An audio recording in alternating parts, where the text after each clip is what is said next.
वासुदेवं निर्मलस्फटिकाकृतिम् आधारं सर्वविद्यानां हयग्रीवमुपास्महे येनाक्षरसमाम्नायमधिगम्य महेश्वरात् कृत्स्नं व्याकरणं प्रोक्तं तस्मै पाणिनये नमः। वाक्यकारं वररुचिं भाष्यकारं पतञ्जलिं पाणिनिं सूत्रकारं च प्रणतोऽस्मि मुनित्रयम्। नत्वा सरस्वतीं देवीं शुद्धां गुण्यां करोम्यहं पाणिनीयप्रवेशाय लघुसिद्धान्तकौमुदीम्। यह है लघु सिद्धांत कौमुदी का मंगल श्लोक। और कल तक हम एचो यवा यावह यहाँ तक हम सीखे थे। Sir, I had one question, sir, if you don't mind. Yes. Sir, so when we did eco yanachi, then tasmin neti nirdishte purvasya, then anantaram, and then so and right up to then jalam jash jishi. So, and if I can even frame the question properly, so for example, Sutyapya, Madhwarihi, Datrasha. So each sutra, we go down, and by the time we come to Yan Pratishedo Vachyaha, right? Yana Pratishedo Vachya. Yeah, right. So what we followed, right? That that in that till that yan pratishodha vachya, we are applying iko yanachi tasmineti nirdishte purvasya sthanantaram, but without application of anachicha and jalam just jishi. So I mean, my question is, when we do these kind of sandhi, we have to keep on following the next rule, so that that so we don't break the rule, right? I mean, so I hope you are getting my question, right? So if it is like I mean, we are almost doing, but then we find out that it is here and we don't do the and we remove it. So what I get. I understood. What I understood your question is, I'm now telling, is it necessary to follow all the steps of or all the serial rules or all the serial steps to form a final to derive a final form? Yes. Actually, while learning sandhi normally without knowing any sutram, we only focus how the final form we get and how easily we can understand. But while applying sutras, Panini sutras, there is a nyaya called Parjanyaval Lakshana Pravurtihi. Parjanyavat Lakshana Pravurtihi. Lakshanasya Pravurtihi. Pravurtihi means applying or application. Application of the Lakshanam means sutras. Application of the sutras will be as same as the cloud rains, because wherever the cloud is ready to rain, whether it is useful or it is not useful, if the cloud is raining on the sea, then it's not useful. If it's raining on a cultivation field, land, then it's useful, but it won't see whether it is useful or not useful. If the circumstances are there to apply that sutram will be applied. That's it. Okay. So now we are entering the Paniniya Shastram through Laghu Siddhanta Kaumudi. That's why we are learning in this way. So, sir, so one has to remember almost like the 4,000 sutras, literally. Yes. Okay. If you want to be a master, then at least these 1,300 sutras. So, Laghu Siddhanta is 1,300, right? Yes. So, and what about the 2700 that, according to Varadaraj Swami, the other 2700 is not applicable, or he doesn't recommend? What is this? Not like that. At least the basic form of the language, the basic need of language, understanding the language and using the language can be known by at least knowing these 1300 sutras. Yeah. And sir, one last question, and also the sutras are like all, like, you know, I mean, literally jumping. For example, like Jalam Just Jishi is 8.4.53. Then we go to Sango Yantasya Lopa. That is also 8. Yogantasya lopaha. Yeah, sorry. And so then, so Tasmin Neti Nirdishte Purvasya is almost like 1.66. So it's like almost like we jump from one. So when Panini constructed the Ashtadhyayi, was it like, I mean, are the sutras I'm just trying to understand. This I have cleared in the introduction class itself. Okay. Because all the sutras are placed or written in a such a way where it will be easy to get the anuvritti. Anuvritti. So according to the context, Panini has, for example, wherever the dirgha occurs, all the dirgha sutras, Panini has put in one prakaranam. So one might be in Sandhi section, another Dirgha Sutra might be applied in Dhatu Kriyapadam. So like that, the application of the sutras may differ, the places may differ, but all the Dirgha Sutras will be in one place. So it will be easy to get Anuvritti. So we need not to put Dirgha. If we say in the very first sutra, Dirgha Bhavati, means that Dirgha will be relating to the following sutras. So in that way he has constructed, but to understand easily, Pandita Varadaraja or Bhattoji Dikshita, who has done Siddhanta Kaumudi, they have broken the krama, and they chosen this kind of way to. Okay. Okay, fine. Sorry for that. Okay, no problem. So yesterday we discussed about Echo Yava Yavaha, and we have seen the examples also. कल हम echo यवा यावह ये सूत्र अयवा याव संधि का सूत्र और उसके उदाहरण भी हम जाने हैं कैसे बनते हैं.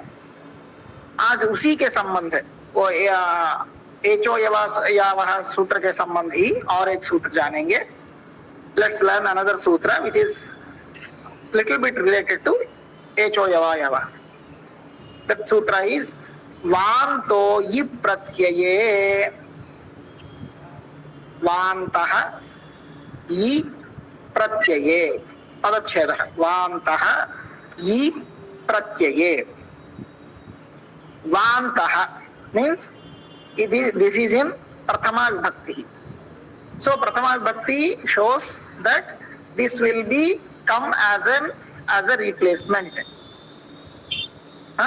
Iko yanachi, yan is prathama vibhakti. So yan will be coming as a replacement. That's why like that.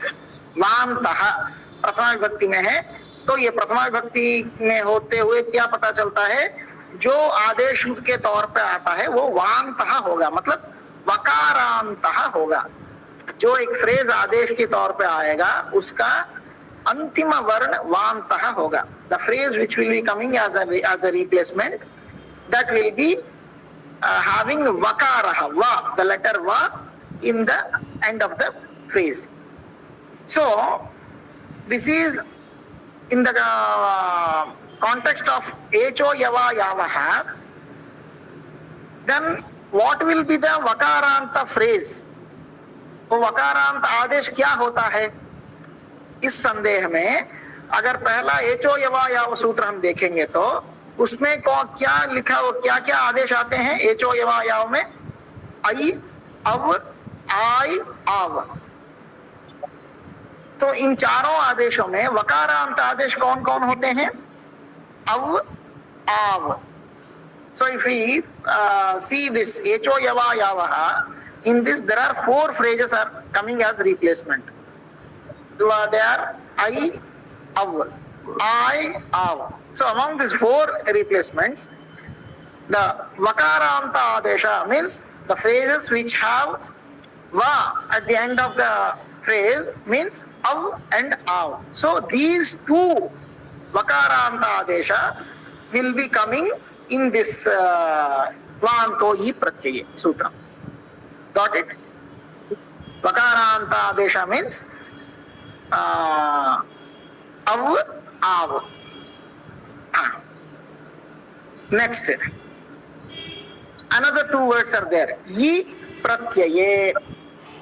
So Yi is the Saptami Vibhakti. If the how Marut is the Prathama Vibhakti, then Saptami Ekavatanam will be Maruti. Will become Ti. Like that, Yu. If the Prathama Vibhakti is Yu, then the Saptami Vibhakti will be Yi. यहाँ जो Yi जो पदम है सूत्र में वो यकार का सप्तमी विभक्ति। मारुत शब्द में प्रथमा विभक्ति मारुत होता है और सप्तमी विभक्ति में मारुति होता है। अगर हम अभी तकार को खाली केवल तकार को देख के जानेंगे तो प्रथमा विभक्ति में त होता है, सप्तमी में आते हुए ती बन जाता है। वैसे यु प्रथमा विभक्ति और यु हो गया सप्तमी। प्रत्यये ये भी सप्तमी विभक्ति, दिस इज आल्सो सप्तमी विभक्ति, एंड दीज बोथ आर विशेषणम एंड विशेष्यम, adjective and noun. Which is विशेषणम? ये इज विशेषणम and pratyaya is adjective or visheshyam. Okay, ye is adjective and pratyaya is noun. ye विशेषण होता है और प्रत्यय ये विशेष्य होता है। तो संस्कृत में एक नियम है, यल लिंगम यद वचनम याच विभक्ति विशेष्यस्य तल्लिंगम तत् वचनम साच विभक्ति ही विशेषणस्यापि। What does it mean? In Sanskritam, the lingam, vachanam and vibhakti, which has the adjective or the noun, the relating adjective also should be in the same lingam, same vachanam and same vibhakti. Ramaha Sundaraha. Here Rama is the noun, Sundara is adjective. It is pullingam, eka prathama vibhakti, ekavachanam. Sundara also pullingam, prathama vibhakti, ekavachanam. Sita Sundari. Vanam Sundaram. Okay? So, if you want to use it in Dvitiya Vibhakti, Aham Sundaram Ramam Pashyami. Aham Sundarim Sitam Namaskaromi. Aham Sundaram Vanam Ichhami. Like this. So this basically. So whenever here also ye is the pratyaya, ye is visheshanam and pratyaya is visheshyam, then ye pratyaye yakara rupe pratyaye. So that both will be connected, the meanings will be merged. Neelaha ghataha means the Neela also tells about ghataha and ghata also tells about ghataha. So Neelaha ghataha, both the words, the meanings of these two words will be merged and we will get the meaning of blue pot. Like that, ye pratyaye means yakara rupe pratyaye. So saptami, normally saptami tells about parasaptami. Achi means achi pare. अज्वर्णः परत्र अस्ति चेत, ऐसा अर्थ में हम पढ़े थे पहले भी। जहां भी सप्तमी विभक्ति होता है वो पर सप्तमी मतलब बाद में वो होता है तो पर सप्तमी बोलते हैं। तो यहाँ दोनों में सप्तमी है। तो नॉर्मल साधारण व्यवहार के तौर पर अर्थ क्या आएगा?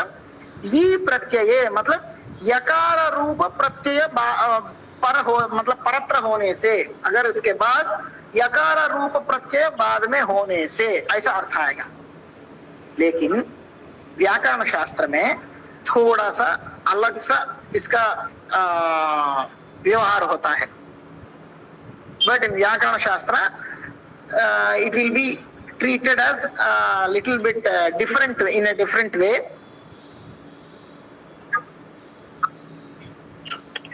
Whenever two words are there in any sutra and both are in saptami bhakti and the adjective is a letter, whenever the adjective is a letter or defines a letter, then the adjective becomes the first avayava of the noun.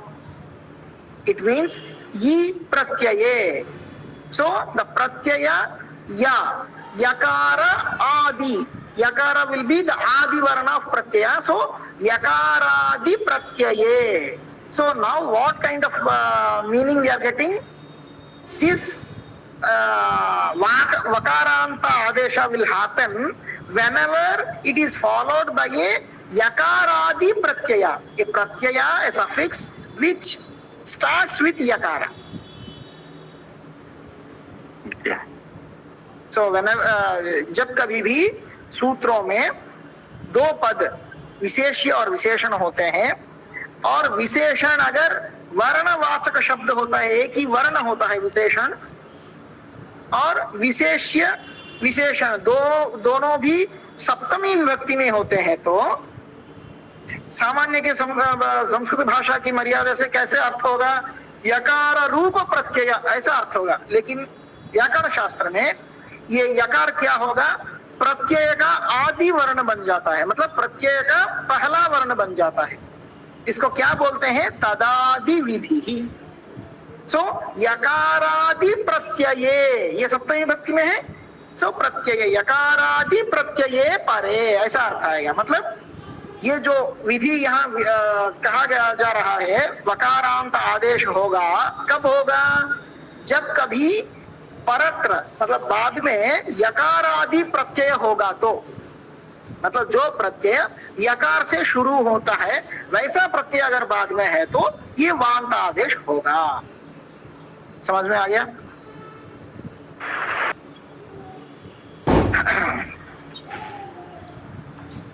हाँ, तो यहां देखिए, ये प्रत्यय मतलब कैसा अर्थ हो गया? वकारादि प्रत्यये परे। सो निमित्त पता चल गया।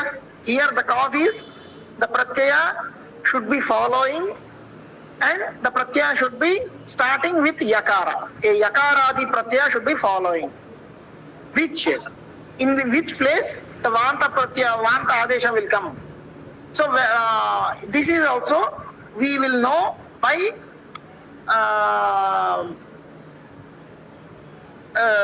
observing the previous sutra, the echo yava yavaha. So in echo yava yavaha, vanta adesha is av and av. And in which place av and av normally comes as per echo yava yavaha? O, O, A, and O, O and av. O and out. O and out. Yes. ये जो वांत आदेश echo यवा याव सूत्र में किस वर्ण के स्थान पर आते हैं? O and O out. और औ. So here also the स्थानी will be O and औ. यहाँ भी वो स्थानी O and औ, ओ ओकार और औकार ही होते हैं। तो उससे क्या पता चल रहा है? ओकार और औकार के स्थान पे अव और आव आदेश आएंगे। कब? अगर ओ और औ के बाद अगर कोई यकार आदि प्रत्यय होता है तो। Sir, when you say yakar adi pratyaya, so that is only which starts with ya. A suffix which starts with ya. Okay. Suffix starts with ya. Yes. We'll see some examples also. Go yat.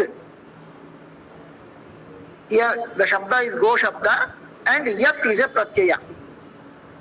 Which this yat pratyaya comes in the meaning of the vikaram of go. विकारम means अंग्रेजी में क्या बोलते हैं?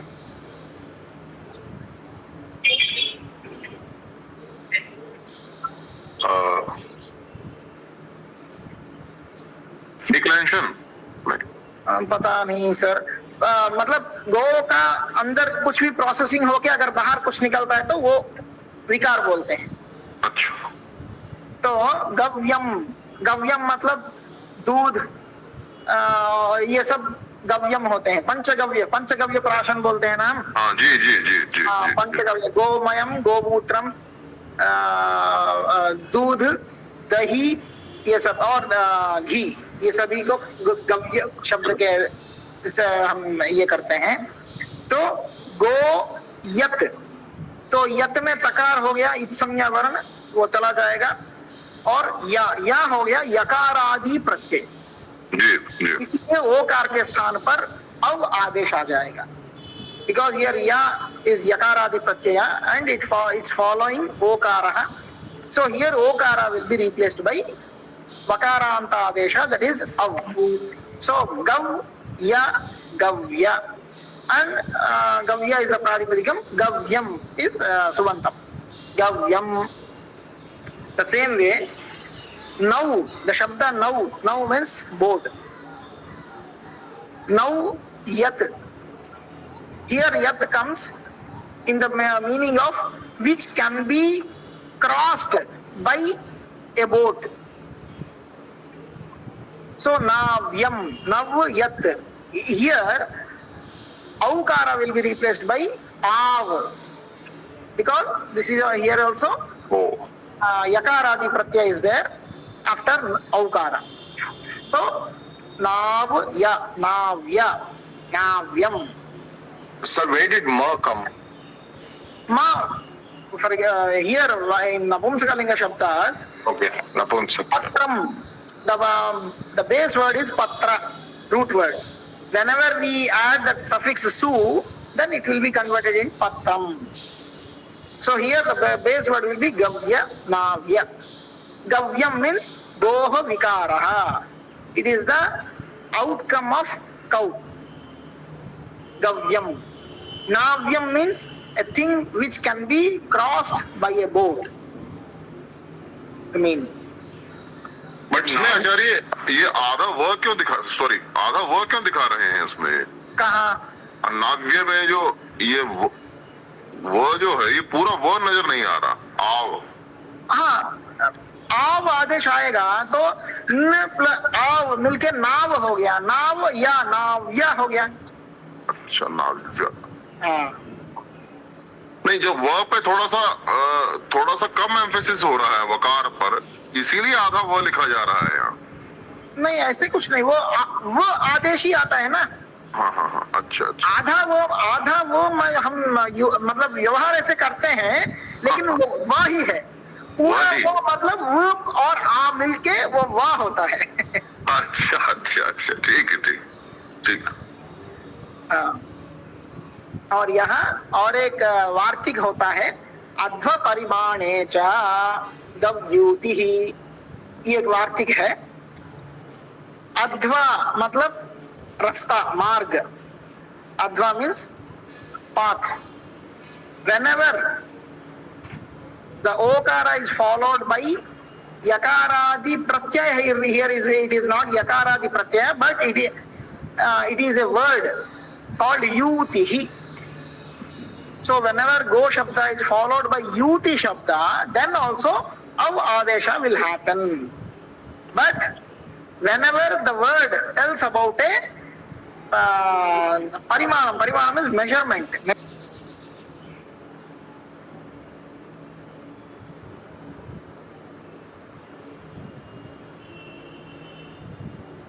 measurement of a road.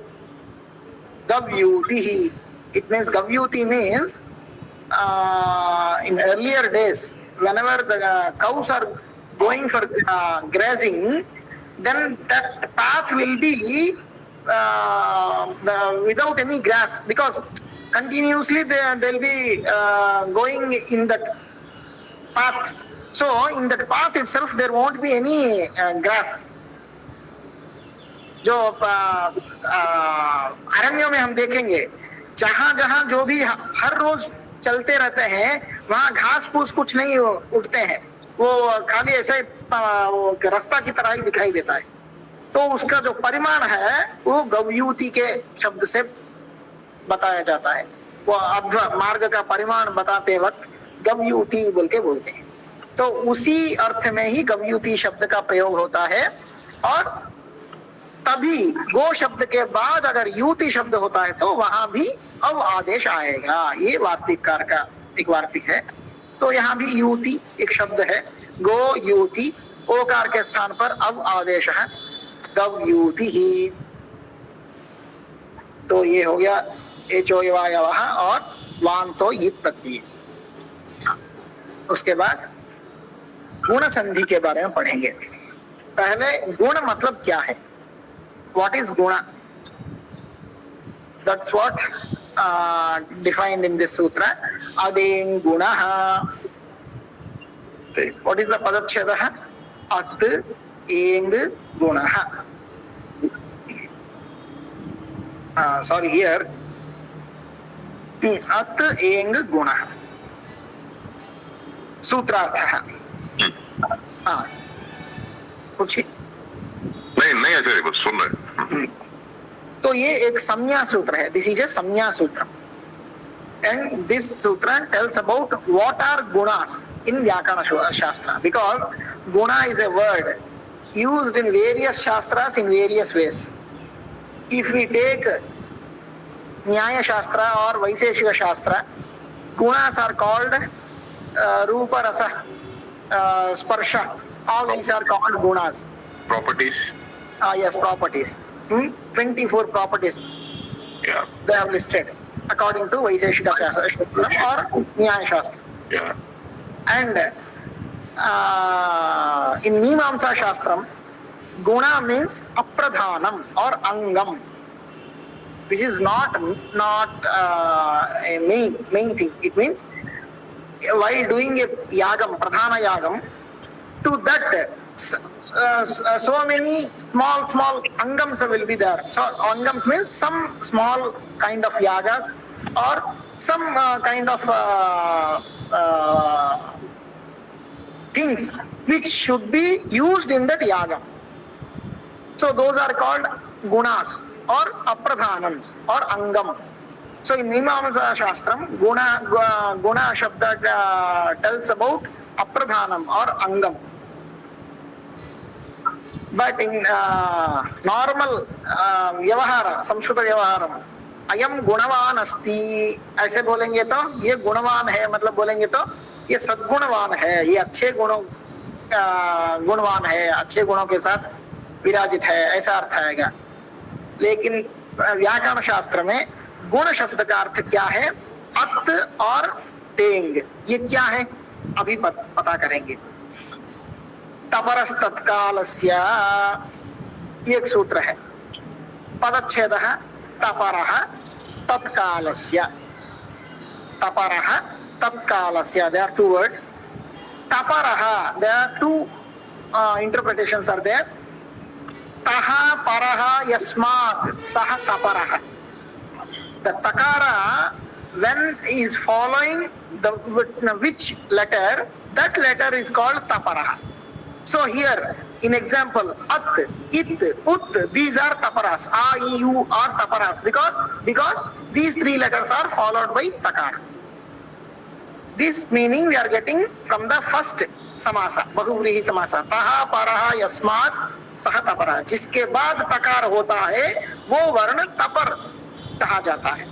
तो अत, इत, उत ये तपर वर्ण हो गए। और उसका दूसरा अर्थ भी है तत्पुरुष समास। तात परः तपरः, तकार के बाद जो वर्ण होता है वो भी तपर कहा जाता है। ये भी समास यहाँ होता है। So the letters which are following takara, those letters are also called taparah. So deng, daij. Here ta is converted into dakara. So deng, daij. Here eng, d plus eng, deng. So here takara, eng pratyara is following takara. So eng pratyara is tapara. What is tapara? I'll tell this. And aich also, aich pratyahara is also tapara. Okay. So sorry, what is? I mean, I still didn't get it. What is tapara? Tapara, the letter which is followed by takara or following takara, that's called tapara. A letter which is followed by takara. Here, for example, at, it, ut. These are following by takara. A, I, U, R. So these are called tapara letters. Because ta is coming after a. Ah, yes. Okay. And if the letters are following takara, those are also called tapara. Here in deng or daich, ta is converted into da. So eng pratyahara comes after takara. So eng also tapara. Now, what is tapara? Why we are using this term? This doubt arises, right? अभी हमें हमारे मन में संशय होता है, तपर तो क्या पता चल गया, जो तकार के बाद जो वर्ण है वो तपर है, और जिस वर्ण के बाद तकार का उच्चारण होता है वो वर्ण तपर है, पता चल गया। क्यों ये तपर का टर्म यूज किया जाता है? मतलब पहले हम क्या पढ़े थे, जो अण्वर्ण होता है, अविधीयमानः अण्, जो अण्वर्ण विधेय नहीं होता है, वो अपने सारे सवर्णों का ग्रहण करता है बोल के पढ़े थे। अनुदित सवर्णस्य च प्रत्ययः, आ बोलेंगे तो सारे अष्टादश आकार का ग्रहण हो जाएगा, ई बोलेंगे तो सारे अष्टादश इकार का ग्रहण हो जाएगा। Whenever we this sutra, अनुदित सवर्णस्य च प्रत्यय sutra tells about whenever we take any anvarna, then we should consider all its savarnas also. So, but in some cases, we should not consider all the letters. To negate some kind of letters, we are using tapara. How we can negate? Means the letter which is used, the tapara letter, which if the letter is hraswa, then we should only hraswa letters. If the letter is dirgha, then we should only take dirgha letters. So tapara will negate all other time letters. Or if the here, for example, at is taparaha, so akara is taparaha here. Akara is hraswa, then we should take only hraswa akara, not all the savarnas. तो filter हो गया आचार्य, filter हो गया, yes. तो ये तपर क्यों हम इस्तेमाल करते हैं तपर टर्म को? पहले हम अनुदित सवर्ण से चा प्रत्यय सूत्र से क्या जाने थे, जो भी अण्वर्ण होता है एक वर्ण का उच्चारण करने से उसके सारे सवर्ण वर्ण आ जाते हैं। मतलब आ बोलेंगे तो अष्टादश आकार भी आ जाता है, ई बोलेंगे तो अष्टादश इकार आ जाता है, ऋ बोलेंगे तो 30 ऋकार आ जाते हैं। कैसे? अभी हमें सारे वर्णों को ग्रहण नहीं करना है, जिस समय का उच्चारण किया गया है, मतलब ह्रस्व वर्ण का उच्चारण किया है तो खाली ह्रस्व वर्ण ही लेना चाहिए, दीर्घ वर्ण का उच्चारण किए तो दीर्घ वर्ण का ही ग्रहण करना चाहिए, ऐसी कुछ स्थिति होती है। तो क्या करेंगे? तो इसके लिए तपरकरण करके अगर उस वर्ण का ग्रहण करते हैं तो उसी काल का वर्ण ही ग्रहण किया जाएगा। तपरः तत्कालस्य, मतलब जिस काल का वर्ण उच्चारण किया गया है उसी काल का वर्ण को ही ग्रहण करना चाहिए। समझ में आ गया? तो अभी इस सूत्र का पहला सूत्र से क्या संबंध है? अदेंग गुणः, यहाँ तपरकरण किया गया है। अत ये एक तपरकरण वर्ण है और देंग ये भी तपरकरण है। तो इससे क्या पता चलता है? What we can know by this doing in this taparakaranam in adeng gunaha. So here the guna samnya is only for hraswa akaraha. and dirgha ekaraha dirgha okaraha, not for pluta ekara and pluta okara. Got it? तो यहाँ तपरकरण करने से क्या पता चलता है? अत मतलब ये गुण संज्ञा किसका, कहाँ, कौन से वर्ण का गुण संज्ञा होता है? खाली ह्रस्व आकार का ही गुण बोल के एक संज्ञा होता है। और ए ओ ये दीर्घ है और प्लुत भी है, लेकिन एंग प्रत्याहार से ए ओ पता चलता है, लेकिन वो प्लुत वर्णों को वारण करने के लिए ये तपरकरण किया गया है, जिसकी वजह से खाली दीर्घ एकार और दीर्घ ओकार का ही गुण संज्ञा होगा। तो इससे क्या पता चलता है? व्याकरण शास्त्र में गुण संज्ञा मतलब ह्रस्व एकारः, दीर्घ ह्रस्व अकारः, दीर्घ एकारः, दीर्घ ओकारः, इन तीन वर्णों का गुण बोल के संज्ञा है।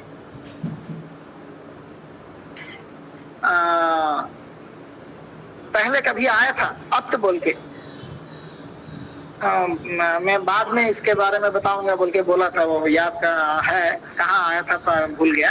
ठीक है, तो अभी गुण संज्ञा किस किस का है पता चल गया। Now we know what are the guna varnas इन व्याकरण शास्त्र। ह्रस्व आकार, दीर्घ एकार एंड दीर्घ ओकार। Now before any doubt? Sir, again a dumb question. Sir, Deng is a, where is Tapara in this one? Deng and Daich. D plus eng will become deng. The dakara is conversion of takara. So t plus eng. Okay. So that means it would have already happened. I mean, yes. Yes. Okay. Now, before going to Vriddhi Sandhi Sutram, here there is a Adhikara Sutram, Ekah Purva Parayoh. ये एक अधिकार सूत्र है, एकः पूर्व परयोः। सूत्र का पदच्छेद है एकः, मतलब बाद में बताएंगे। एकः, एक ही आदेश आएगा। कहाँ? पूर्व परयोः, पहला जो वर्ण है और बाद में जो वर्ण है, इन दोनों वर्णों के स्थान में एक ही वर्ण आदेश में आएगा। इस सूत्र का यही अर्थ है। हम पहले जो पढ़े थे अधिकार सूत्र क्या कैसे काम करता है, वो अपने जगह में कोई भी लक्ष्य का संस्कार नहीं करता है। उस सूत्र से हम किसी लक्ष्य का संस्कार नहीं कर सकते, लेकिन ये सूत्र अपने बाद वालों सूत्रों में जाकर वो सूत्र के साथ मिलकर ये जो विधि है, ये एक विधि दोनों के जगह वर्णों के स्थान पर आएगा, ऐसा अर्थ पाएगा। समझ में आ गया? As we have discussed earlier, the Adhikara Sutra doesn't help to make any to make or derive any form directly, but it will relate to the following sutras, each and every sutras, and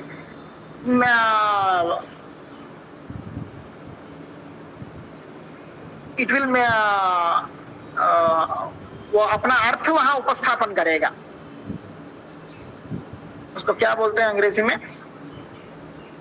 अपना जो अर्थ होता है उसी अर्थ को वहां उसी सूत्र के अर्थ के साथ मिलाकर एक वाक्य बताएगा। Conjugate probably. Yes. Yes. This adhikara, the meaning of the adhikara sutram will be merged along with the following sutras, and there we can get a proper meaning. So that's what Adhikara Sutra does. And here this is Adhikara Sutra, a sutram Ekah Purva Parayoh. Now we'll see what is Guna Sandhi. Here Ad Gunaha, the Guna Samya Vidhayaka Sutram is Adeng Gunaha. Adeng Gunaha जो सूत्र है वो गुण संज्ञा विधायक सूत्र है, मतलब गुण वर्ण क्या होता है उसके बारे में बताता है बस। अभी गुण विधि मतलब गुण संधि कहाँ कहाँ होता है वो आद गुणः सूत्र के द्वारा पता चलता है। आद गुणः ये गुण विधि गुण संधि विधायक सूत्र है, विधि सूत्र। पदच्छेदः आत गुणः, दो पद हैं, और अनुवृत्ति इको यानाची सूत्र में से आची पदम यहाँ अनुवृत्ति के तौर पर आता है।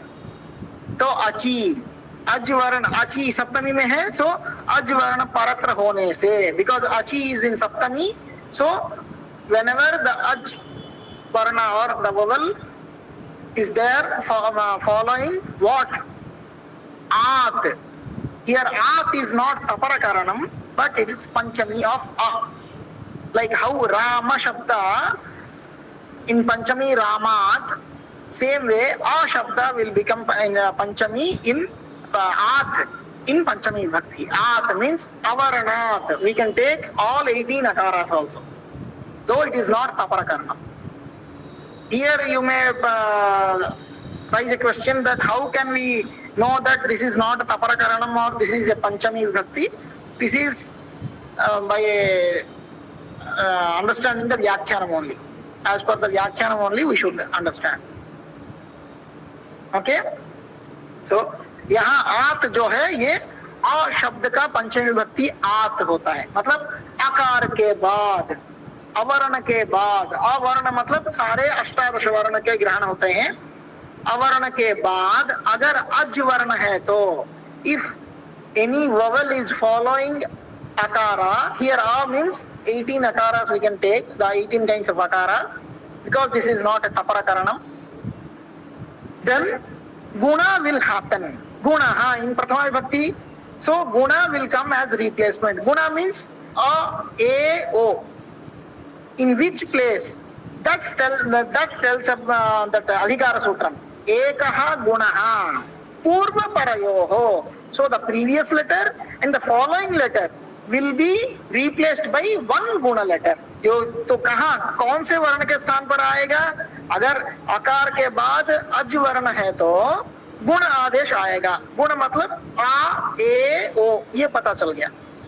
किस वर्ण के स्थान पर, मतलब ये बताता है एक पूर्व परयो, एक गुण, एक गुण वर्ण आएगा आदेश के तौर पर। कहाँ? पूर्व परयो हो, पूर्व और पर वर्ण के स्थान पर ये दोनों वर्ण चले जाएंगे, मतलब आ भी चले जाएगा और उसके बाद जो अजवर्ण है वो भी चला जाएगा।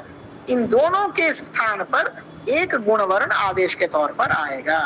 इसीलिए इसको कौन सा संधि बोलते हैं? एकादेशः। एकादेशः मतलब एक ही वर्ण या एक ही वर्ण समुदाय जो दोनों के स्थान पर आएगा, पहले वाला और बाद में जो है, इन दोनों के स्थान पर आएगा, उसको एकादेश बोलते हैं। इको यानची और आयवा यावा ये एकादेश नहीं है, खाली आदेश है, क्योंकि पहला वाला वर्ण ही बदलता था। असल में आचार्य क्या हुआ, हमने हिंदी सीखी है उर्दू की तरह, वस्तुतः हिंदी उर्दू ही है। उससे क्या हुआ, हमारा जो सेंस ऑफ ग्रामर है आचार्य, वो बिल्कुल रसातल में चला गया। हिंदी या किसी और क्षेत्रीय भाषा के व्याकरण में वो तत्व ही नहीं है। मूल तत्व तो संस्कृत के अंदर है व्याकरण को समझने का। इसीलिए चित्त जी को बड़ा क्लेश हो रहा है इन चीजों को पकड़ने में। संस्कार नहीं है। नहीं आ जाएगा, कोई बात नहीं। लेकिन आपने बहुत सरल कर दिया। हाँ, ये तो मतलब व्यवहार में तो चल रहा था, लेकिन ये आज समझ में आ रहा है कि ये कौन से वाला किसको रिप्लेस करके कहाँ जा रहा है। अत्यंत सूक्ष्म गवेषणा है, मानना पड़ेगा। जी आचार्य जी। तो ये देखिए, जी पहले कुछ उदाहरण देखते हैं, उसके बाद फिर आगे का पढ़ेंगे। देखिए, गण ईशः, यहाँ गण आकार है, ईशः अजवर्ण है, तो ये आकार और ईकार दोनों के स्थान पर एकार आ जाता है, गणेशः। समझ में आ गया जी। अभी आपके मन में एक डाउट हो सकता है, ये तीन वर्ण गुण वर्ण है, आ ए ओ, तो ये कौन सा वर्ण करेंगे? फिर वो स्थानम, आकार ये जो है कंठ स्थानम और ईकार जो है तालु स्थान। तो कंठ और तालु दोनों के मेल खाते हुए कौन सा वर्ण आएगा? एकार आएगा, जो कि कंठ ताल स्थान ज्वाइंट हो जाएगा। बस जॉइंट नहीं, रिप्लेस ही हो जाएगा। आ और ई दोनों रिप्लेस हो जाएंगे एकार से। नहीं, उसकी एकार की मध्य स्थिति हो गई उच्चारण स्थान में। हाँ, मध्य स्थिति वाला वर्ण ही रिप्लेस कर रहा है। तो ये ऑटोमेटिक प्रक्रिया है आचार्य, इसी का सूत्र बना दिया बस। बस बस बस। ठीक ठीक। So here a is followed by e vowel ikarah. So a and e will be replaced by ekarah. Why ekarah? As per the sthanam, utpatti sthanam. So akara's utpatti sthanam is kantha and ikara's utpatti sthanam is talu. So ekara is kantha talu. That's why ekara only will be replacing a and e. Like that, Deva Indraha, A and E. Here also, Devendraha. Pupa Udakam, A and U. Here Akara is Kantha and Ukara is Oshtha. So, Okara, Kanthostham, Okara will be replacing A and U. Kupodakam. Ganga Udakam. Kupa means well. Ganga Udakam. Udakam is water. Ganga Udakam. Here Udakam. the previous letter is A and the following Ajvarna is U. Both these letters will be replaced by Okara. Gangodakam. Here are some more examples. Upa Indraha. Upendraha. Rama Ishaha. Rameshaha. Here A is there. Yeah, so here A is there, right, sir? A and E. E is there. Okay. So, okay. That's why we didn't take At as Taparakaranam. If we take Taparakaranam, then Upendra won't be happening. Yeah. Because Upa is Akara. Yes. Ganeshaha, Gana, Ishaha, Ganeshaha, Devata, Iti, Devateti. The same way, Lamba, Udaraha, Lambodaraha, A and U. Lata, Ullasaha, Latollasaha. Here A and U. Ganga Udakam, Gangodakam. Samudra Urmayaha, Samudrormayaha. Urmi means waves. Urmayaha, waves. Samudrormayaha. Okay. Sir, one more question I have. Sir, in this Ach Sandhi Prakaranam, in this, I mean, you said there are Pancha Sandhi Prakaranam, right? With Ach is one of them. In Ach Sandhi Prakaranam, would Eko Yanachi be kind of operating in almost all of the Ach Sandhi in some way or the other, or no? No, you cannot say like that. Not only Ach, basically Ach would be the dominant piece, right? No. Whenever the cause is a vowel and following some other letter, then we can get achi anuvritti from this sutra. Yes.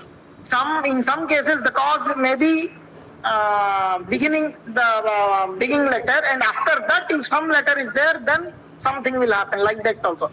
So that's why Panchami and Saptami, both these vibhaktis, that's both cause. Okay. But Achi would be the common base for Ach Sandhi Prakaranam. Am I right or wrong?